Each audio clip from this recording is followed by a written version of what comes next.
What's up, everyone? Some of y'all might know me as Mad Explorers, some of y'all might know me as MXP Films, but regardless of what you know me as, we're gonna do something that a lot of y'all have been asking for, and that is an After Effects VFX tutorial. So without wasting too much more time, let's just go ahead and get right into it. Alright, so today I'm showing you how to do this really cool zoom crash using any subject in the scene. I like to use things like bottles, emblems, jewelry, pretty much little things that usually get overlooked become the primary focus. So, very first thing you're going to want to do is rotoscope your subject. So, you click the little guy with the paintbrush in the corner and you go ahead and you draw in. It does most of the work for you. What you're going to want to do is use the Alt key and the right button on your mouse and just kind of clean it up. And then once you do that, you're going to want to freeze it. Once you freeze it, that pretty much separates your subject from the background, or actually just creates a layer of your subject by itself. So now you're going to want to create the background without that in there. Alright, so after you're done masking out your subject, what I like to do is create a pre-comp, hit pre-compose, move all, and then you're going to want to duplicate the layer and turn the visibility off of your bottom layer using the little eye icon all the way to the left. You click that box and it turns off the visibility to that bottom layer, because you really only need one layer right now to create that background without the subject in it. Okay, so in the visible duplicated layer, you're gonna want to hit unfreeze, and then you're gonna hit invert foreground background, and then you're gonna tweak the shift edge and the feather just a little bit, just so that it can grab enough of what's around it. You're gonna want to go to content aware fill and make sure you have object selected. I usually turn on lighting correction and have it at subtle, and I usually keep the alpha expansion low or high depending on how much is going on. This doesn't have too much going on in the actual scene, so it was easy to just set it low and it just grabs the material from the couch.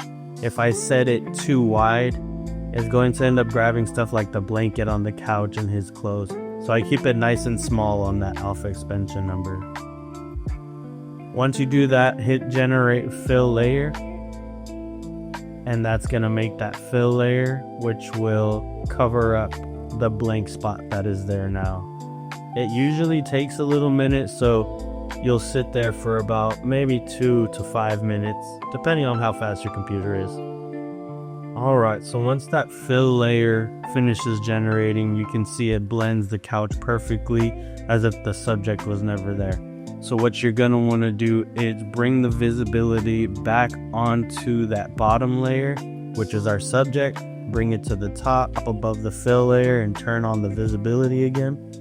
And that right there is going to be our subject layer.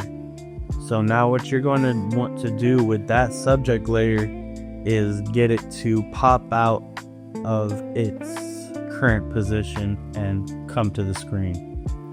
Okay, so what you're going to want to do now that you have your subject layer ready to go is you're going to adjust the anchor point.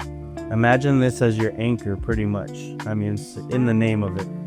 So what you're going to do is adjust your parameters to match up exactly where the dot is. I usually like to keep it right in the middle of the subject, as that gives you a lot of freedom to spin it around and such.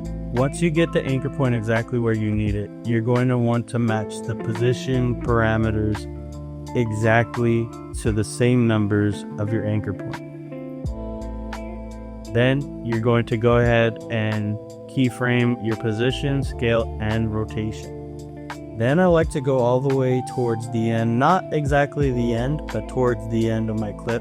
And then I just go ahead and set my next keyframes, which are exactly the same ones that I had in the very beginning. So we have the same keyframes in the start and in the end.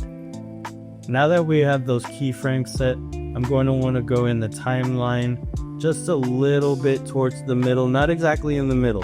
That's the thing about this. You don't want things exactly in the middle, exactly in the end. It gives it more of a punch when you have it a little bit off. So I went ahead and put it a couple keyframes before the middle. And now you're going to adjust the rotation. And now you see where the anchor starts working here, because now the rotation moves around the anchor. So just make your adjustments here until you feel satisfied. And then we're going into the graph. So with the graph, I usually just touch just a little bit of it to give it a little flair. When you do this, you give it kind of a ramp.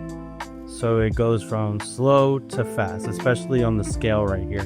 It'll kind of speed up, and that curve you're seeing is what it's, and instead of just going boom at one current speed, it does slow. And some of these curves even allow you to slow and speed and then slow again.